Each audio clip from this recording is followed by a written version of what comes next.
Kumusta kung takarumbuntaga ang usa sa mga bida sa upcoming series sa Kapuso Network, ang First Yaya. Let's all welcome Kapuso leading man, Mr. Gabby Concepcion. Maayong buntag, Mr. Gabby, and welcome back dito sa GMA Regional TV Live. Yes, maayong buntag sa inyo. Cecil, nice to see you again. Kumusta na po kayo? I feel good. I feel fine. Thank you for welcoming me dito sa GMA Regional TV Live.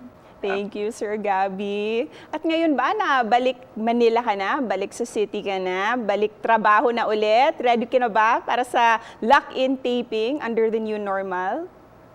Yes, Cecil, balik trabaho na tayo. Nakakapanibago dahil dito naman tayo sa Manila. Nasanay na ako sa buhay probinsya. Oo nga.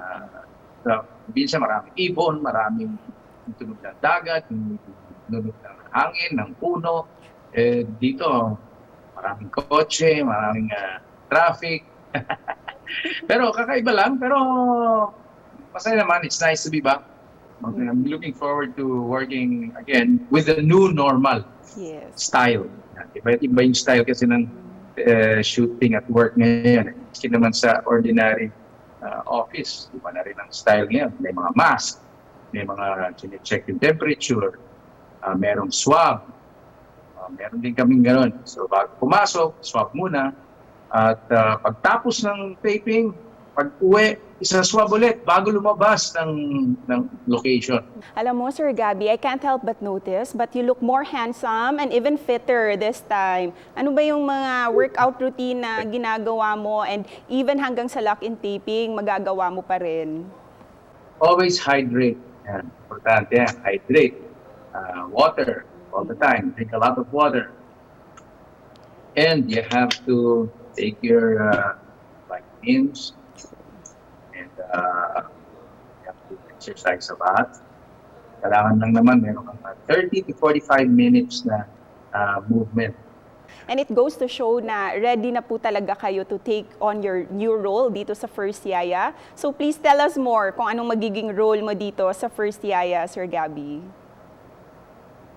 Well, I will be the Vice President sa role na to. We will really focus on the vaccines. Kung anong nangyayari sa likuran ng likuran ng camera. Kung anong nangyayari sa bahay. Kaya ito yung title nga nito, First Yaya. So, yung pag-aalaga ng Vice President sa kanyang mga anak. Siyempre, yung Yaya, ang laking role kasi ng Yaya sa taong alaga. Sir Gabby, this will be your first team up, di ba? With Sanya Lopez. How do you find her so far? Sanya. By the way, sa lahat ng mga fans ni Sanya dyan sa Cebu, kamusta kayong lahat? Makakasama ko ng idol ninyo. At maraming salamat at tinanggap niya ang role.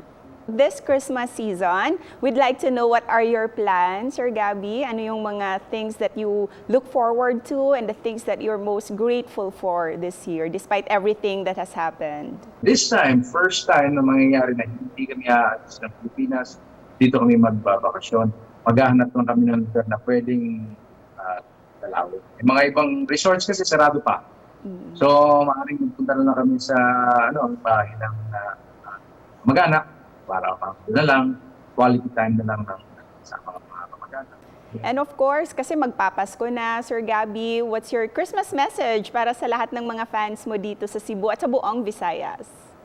Stay healthy, stay strong. Alam ko life is difficult these days because nahirapan ng tao sa work, maraming nalileo, maraming downgrade.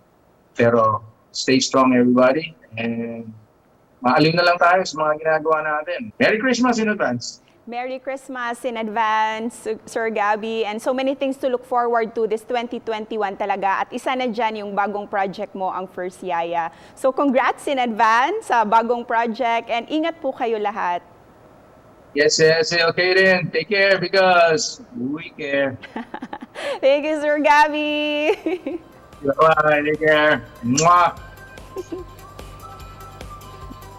Mga kapuso, atangi unya si Mr. Gabby Concepcion sa bag-ong niyang proyekto ang first yaya nga dalit si GMA Network alang kaninyong tanan karong 2021. Ug daghan pa mig ikadalit kaninyo so tutok lang dinhi si GMA Regional TV Live.